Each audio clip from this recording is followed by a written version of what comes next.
गोस्वामी श्री तुलसीदास जी महाराज रामचरितमानस में खलों की वंदना करते हैं।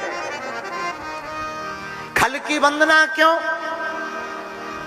कल तक हमने कथा सुनी कि गोस्वामी जी सबको प्रणाम करते। मेरे माई बाप याद रखना, खल की वंदना करना भी जिंदगी में बहुत जरूरी है।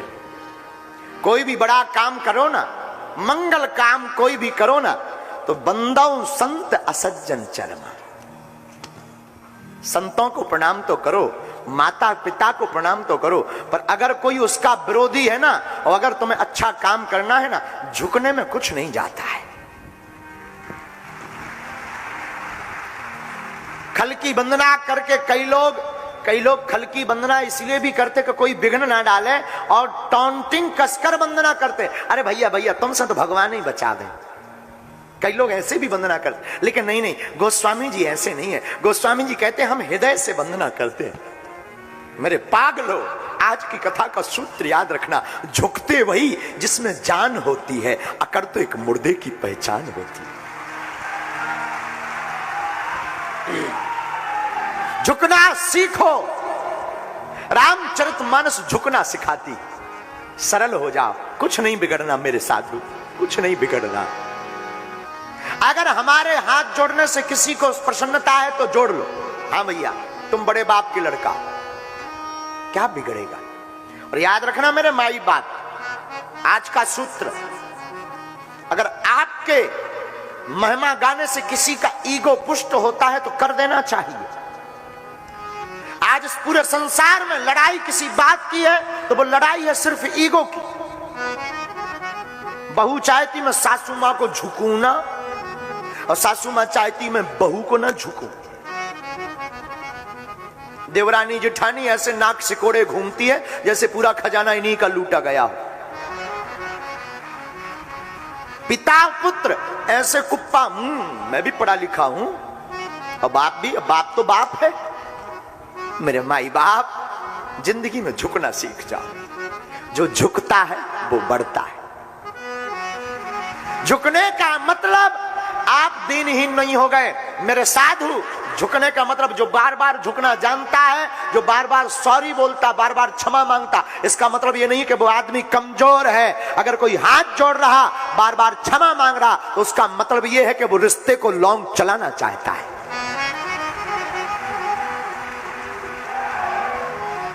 और आज हर घर में महाभारत मची है। यहां पर जितने भी गृहस्थी वाले लोग बैठे, रामायण की इस प्रसंग को सुनना। खल की वंदना गोस्वामी जी कर रहे, असंतों की वंदना कर रहे। एक बार नहीं, 100 बार कर रहे, बार बार कर रहे। बोले क्यों? बोले हमें झुकने में कोई दिक्कत नहीं। अगर हमारा राम काज पूरा हो रहा तो हम झुकने को तैयार हैं। और गृहस्थी वाले लोगों, मेरे पागलों, अगर तुम्हारे हाथ जोड़ने से या घर में सॉरी बोलने से, क्षमा करने से घर मंदिर बनता है, तो रात तक खूब लड़ना, पर रात को जब भी सोने जाना इतना कह देना क्षमा करो, बस। दूसरे दिन की शुरुआत अद्भुत होगी। प्रातः काल नया सवेरा नई किरण के साथ होगा। अब कई लोगों को हम देख लेते हैं, एक ही घर में रहते सालों बात नहीं होती। एक घर की छोड़ो, एक कमरे में बात नहीं होती। लुगाई इस तरफ मुंह करी और नौरा इस तरफ, कि नबरा बोलते ना, और बाई को मैं ना बोलूंगी, ठटरी के बरे नखटा, क्या बिगड़ जाएगा? थोड़ा बोल दो ना सॉरी, बस। फिर इसके बाद देखो तुम, कई बार तो हम देखे माताएं इतनी नाराज हो जाओ, रोटी दे, खाना हो खा नहीं, तुम जा चूल्हे में है। राम राम राम राम राम राम राम राम राम राम राम। कई बार सासू मां देख करके भी हम देख, हम तो कई घरों में जाते, बड़े बड़े लोगों के घरों में, हम कहे अच्छा एक बात बताओ, बहू कैसी है? महाराज उससे ही पूछो। अच्छा हद हो गई। पूरे घर में लड़ाई, पूरे संसार में लड़ाई ईगो की है, घमंड की।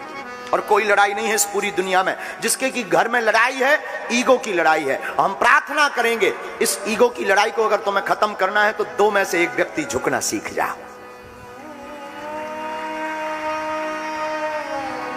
किसी घर में, एक अमीर घराने में एक गरीब घराने की बहू का विवाह हो गया, बेटी का विवाह हो गया। वो बहू बनकर के आई। अमीर घराना देखने सुनने में थोड़ा ठीक ठाक थी, तो अमीर घराने के लोगों ने उसको बहू बना लिया। बहू बनकर आई, वो रहने लगी बड़े भाव के साथ। दीपावली के बाद, यहां होता या नहीं, कई जगहों पर ऐसा होता, दिवाली के बाद में बहू के मायके से मिठाई आती पहली बार में। तो पहली दिवाली उस बेटी ने, बहू ने अपनी माँ से बात की मायके में, माँ दिवाली आ गई है, सब मिठाई के लिए पूछेंगे तो क्या कहना है? माँ कहती, बेटा इतनी व्यवस्था थी, हमने सब लगा दी तेरे शादी में, अब हमारे पास तो कुछ नहीं बचा, पर तेरे पिताजी के पास 1500 रुपए हैं, मैं 4-5 किलो मिठाई भेज दूंगी। ये सोचने लगी 5 किलो में क्या होगा, यहां तो घर में ही 5 किलो लग जाएगा, क्या किया जाए? ठीक है माँ थोड़ी और व्यवस्था नहीं बनेगी? नहीं। अच्छा तो माँ तू रहने देना, मैं यहां सब निपटा लूंगी, ये तो अमीर लोग हैं, मैं सब बात बना लूंगी। बात आई गई होगी, दीपावली आ गई। दीपावली के बाद में मिठाई का बांटने का टाइम आया। इसकी सासू माँ ने घर घर जाके बुलाया कि हमारी बहू के घर से बहुत सारी मिठाई आई है, आओ मिठाई खाने। इसका तो दिमाग खराब हो गया बहू का कि अब नाक कटेगी।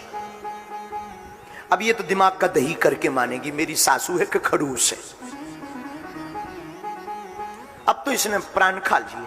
मिठाई 5 किलो, खाने वाले 500, और 100 लोग आ गए, 400 कल आएंगे। इसका दिमाग खराब, ये बड़ी परेशान, इतनी ऊपर नीचे हो गए। सासू मां को ऐसे देखे जैसे नागिन हो गए।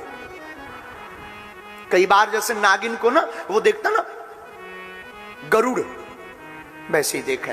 इसने सब काम बिगाड़ दिया। अब लोग हम पर ताना मारेंगे, लोग हम पर हंसेंगे, लोग कहेंगे हैं इतने गरीब लोग हैं, मिठाई तक नहीं बेच पाए, हमारी बेइज्जती हो जाएगी। बेचारी बहू परेशान। सासू मां ने सबको बुलाया, बहू ओ बहू देखो मिठाई लेने वाले आ गए, लाओ। मिठाई 5 किलो आई है मायके से, अब क्या देवे? सासू मां ने बीच में कुर्सी पे बैठे बैठे ऑर्डर दिया, जो बहू के घर से मिठाई आई वो ले करके आओ। 500 ग्राम की मिठाई के 100 डिब्बे तुरंत आए। नौकर लेकर के आए, एक एक करके सबको दिया। ये बहू के घर से मिठाई आई, बहू के घर से मिठाई आई। सब लोग आपस में बात करने लगे। कुछ भी कहो, है जरूर गरीब, पर मन देखो कितना बड़ा है, सबके लिए अलग अलग मिठाई का डब्बा आया। बहू का दिमाग खराब हो गया कि मेरी माँ ने तो 5 किलो बेटा भेजने को कहा था, ये इतनी सारी मिठाई कैसे भेज दी? फोन लगाया, तुरंत छत के ऊपर गई। ये माँ तू बड़ी झूठ बोलती, हमको तो 5 किलो बताया था, पर तूने ये 100 डिब्बे कहां से भेज दिए? माँ कहती, बेटी मैंने तो 5 किलो ही भेजे, मुझे तो पता नहीं, ले तेरे पिता से भी पूछ। पिता ने भी कहा मेरे नाई के हाथों हमने बेटी 5 किलो ही डिब्बा भेजे। अब तो इसका दिमाग मत गया। इसने फोन काटा, नीचे झट करके उतरती हुई पटपट करके गई। सब लोग जा रहे थे, मिठाई लेते जा रहे थे, बहू की सराहना कर रहे थे, बहू के घर वालों की सराहना कर रहे थे। इसके दिमाग में तो कौतूहल था, मैं माँ को पूछूं। एक कोने में माँ को ले गई, माँ जी मेरे घर से तो 5 किलो मिठाई आई है, पर ये 100 डिब्बे कहां से आ गए 500 ग्राम के?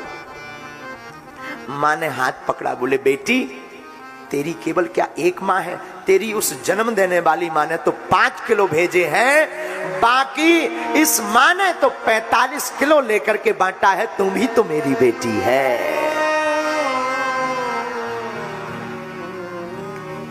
तुम ही तो हमारी बिटिया है। बहू की आंखों में आंसू आ गए, झरझर करके आंसू बहे, तुरंत चरणों में गिर गई, प्रणाम करने लगी। अब बताओ भला इस घर में कब लड़ाई होगी? बताओ क्या लड़ाई होगी? बताओ क्या इस घर में महाभारत होगी? बताओ क्या इस घर में कोई फूट डाल पाएगा? बताओ क्या ये बहू कभी अपनी सासू माँ की बुराई करेगी? बताओ क्या ये बहू कभी अपनी सासू माँ को, अपने पति को, अपने ससुर को गाली देगी? कभी नहीं देगी। ये तो एकदम गदगद हो गई और प्रभु को धन्यवाद देकर कहती, प्रभु आपने एक जन्म देने वाली माँ दी, दूसरी उससे बड़ी माँ सासू माँ दी।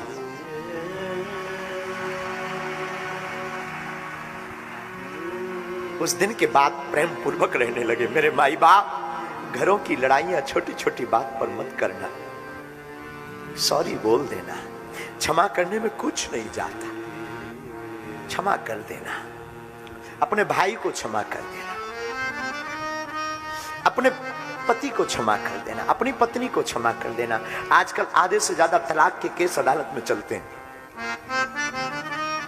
इसका एक ही कारण है, रामचरितमानस नहीं पढ़ी। हम रामचरितमानस को राष्ट्रीय ग्रंथ इसलिए बनवाना चाहते कि अगर कोई रामचरितमानस को पढ़ ले तो घरों की लड़ाइयां बंद हो जाएंगी।